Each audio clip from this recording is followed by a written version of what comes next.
So what do you guys know about the recent dissolution of the lower house? I know that there's recently been a lot of members that have been dissolved due to the LDP. So the new Prime Minister, Sanai Takaichi, recently dissolved the House of Representatives, meaning that all 465 seats are vacant, and then there needs to be a re-election. Yeah, I heard from my parents actually that I think the Prime Minister of Japan dissolved the House of Representatives, and I think there's a new election to be held soon. So what do you know about the two political parties, the LDP and the CRA? So the LDP is a political party called Jiminto that existed in Japan for a long time and ruled Japan's political landscape for forever, and is extremely conservative. Meanwhile, the CRA is a new political coalition formed by the LDP's old partner, Komeito and Rikken Minshito, and is more progressive. I know the LDP has been in power for a really long time, and the CRA is its opposing party, and right now they're showing kind of more power than they previously used to have. Yeah, I remember I think the current Prime Minister of Japan and the previous one, including Abe, was part of the LDP. What do you know about the current socioeconomic status of Japan? I know the government is in severe debt, and it needs more funding in order to pay for all these initiatives that they keep introducing from each political party. But I also know another big issue Japan's facing is the aging demographic, and there's a disproportionate amount of elderly people compared to young people, and leading to this silver democracy thing where elderly have more power in the government or in policy making in general than the youth, which I think is a problem. So Japan has a few problems right now. For example, Japan's birth rate is really low, meaning that there are less people to support the growing elderly population. Japan also has a high debt, meaning that they can't have an aggressive economic policy. What do you guys know about the economic policies of the LDP and the CRA? I know they both want to help Japan with its debt crisis, and they both have vastly different approaches, but with the same goal of eventually helping Japan. So the CRA has a more aggressive economic policy and tries to reduce tax revenue by cutting out consumption tax. Although this can reduce the living costs of its citizens, it also gets rid of a major part of government revenue. Meanwhile, the LDP doesn't try to do that, and instead tries to increase government revenue by maintaining its current consumption tax.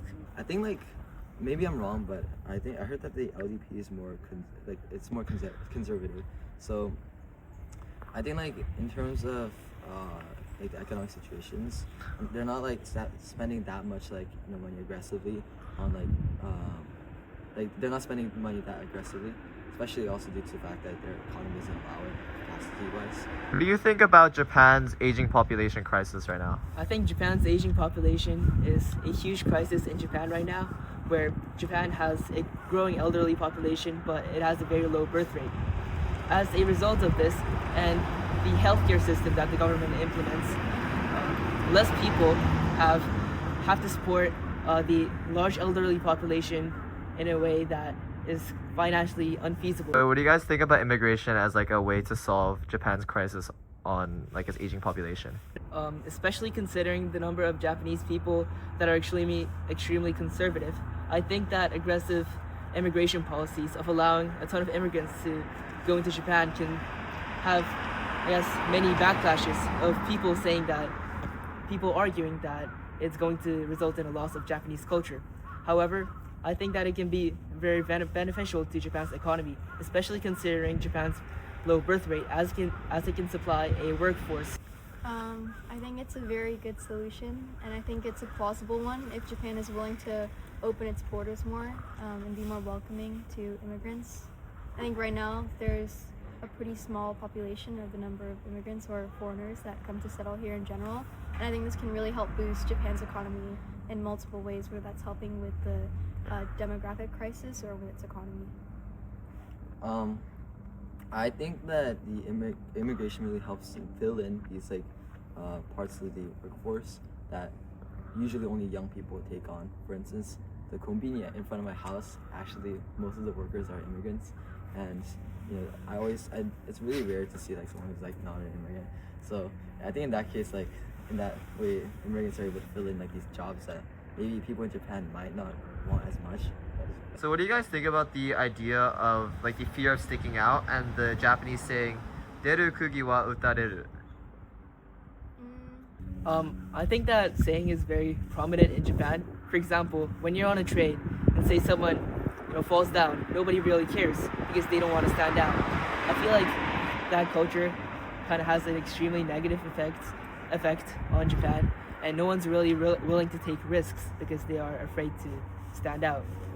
I think Japan kind of has this culture where you're coerced into conforming to certain standards and ideals, and I think that limits free expression and also the ability for people to truly be who they want.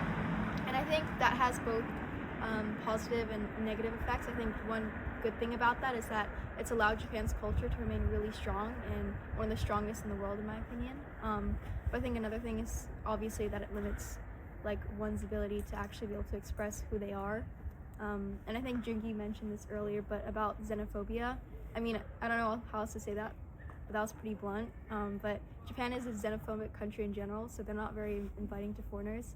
I think I, as a half Japanese person with a Japanese mom, has experienced this personally where I don't really fit in to either group, so I find that kind of odd. But yeah, I think it has both positive things and drawbacks.